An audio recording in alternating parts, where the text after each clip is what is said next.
Welcome to Pagan Savage. The word pagan itself often is interchanged with polytheism, belief in many gods. This is contrasted with monotheism, belief in one god. Indeed, monotheism is seen some sort of alien entity which came from an external source and imposed itself on the pagan world. Pagan beliefs were somehow inadequate, and monotheism filled that void. But the reality is that monotheism came out of the pagan environment itself. Polytheism led to monotheism, just as more recently, monotheism led to atheism. The linear model of Judaism, then Christianity, and finally Islam is taken as standard, but actually it's not accurate. It's much more complex than that. Pagan elements infuse monotheistic beliefs to this day. It's just not very visible. There were indeed attempts to mix Jewish and pagan ideas in the ancient world. Indeed, Christianity spread amongst the Hellenized Jewish diaspora in the Roman Empire. Philo, for example, tried to synthesize Judaism with Greek philosophy.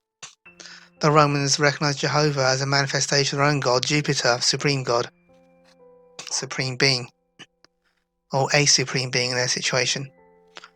The Romans were mostly accepting other people's gods, but there was an undercurrent of intolerance even with the Romans, and as we'll see with the Greeks. At various times, certain cults deemed unacceptable to Roman sensibilities were banned and banished. These included that of the wine god Bacchus and the Egyptian god Isis, whose cult was imported into Rome from a native land, once it was conquered by the Romans.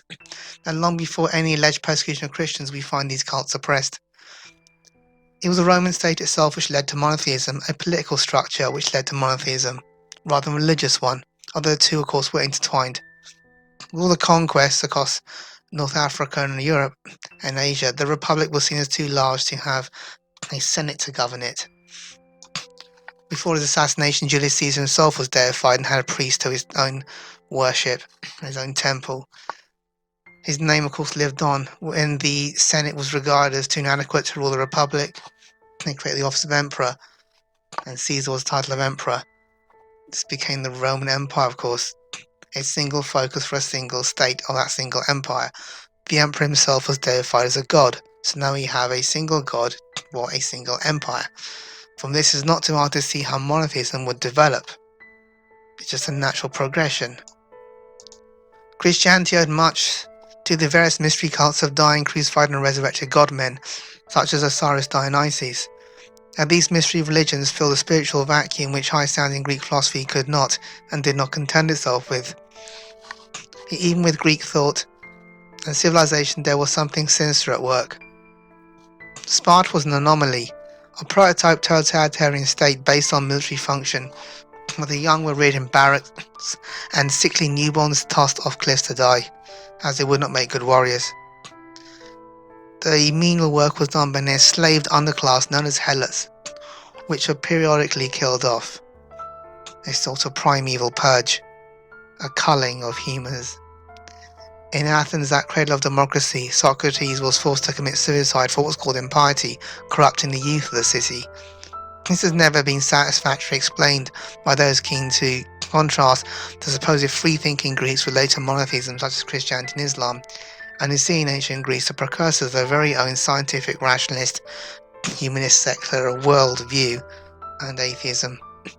There was something very nasty about this execution of Socrates. Why was he forced to commit suicide drinking poison? What was the reason? They can't explain it. So something's at work here. Now, the Greeks, of course, are regarded as the founders of modern science. Aristotle did not know about gravity, hence his idea of prime mover. The prime mover was a force in the universe which puts all matter in its natural place. An idea of physics that will lend itself to monotheism, prime mover, the main force, the one force, the supreme force. Aristotle also believed that the Earth was the centre of the cosmos, the centre of the universe. Planets and the sun revolve around the Earth. This idea is known as geocentrism. Geocentrism was adopted by the Church.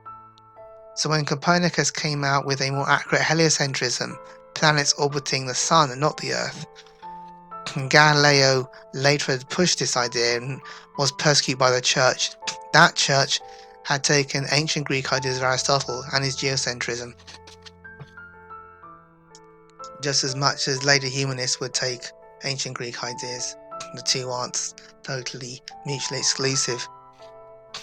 Now, in the Roman world, there were various monotheistic cults, and Christianity was one of many that came out of the pagan environment, along with the others.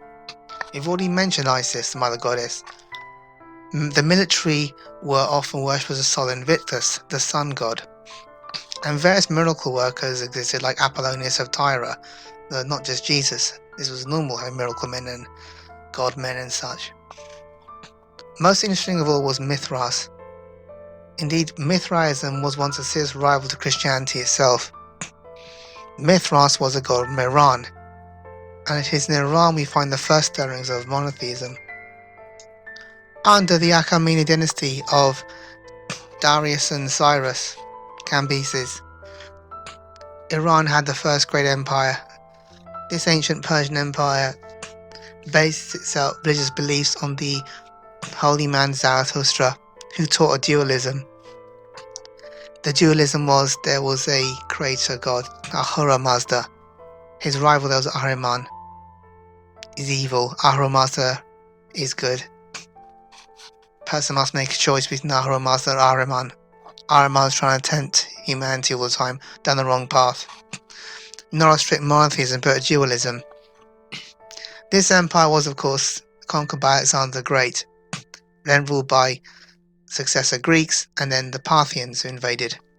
In the 3rd century AD, the Parthians were overthrown by Sasanians, natives of Iran, who imposed a renewed and more dogmatic version of Zoroastrianism. This was Zoroastrianism, more focused on Ahura Mazda as a single god rather than a dualism with his rival Ahriman.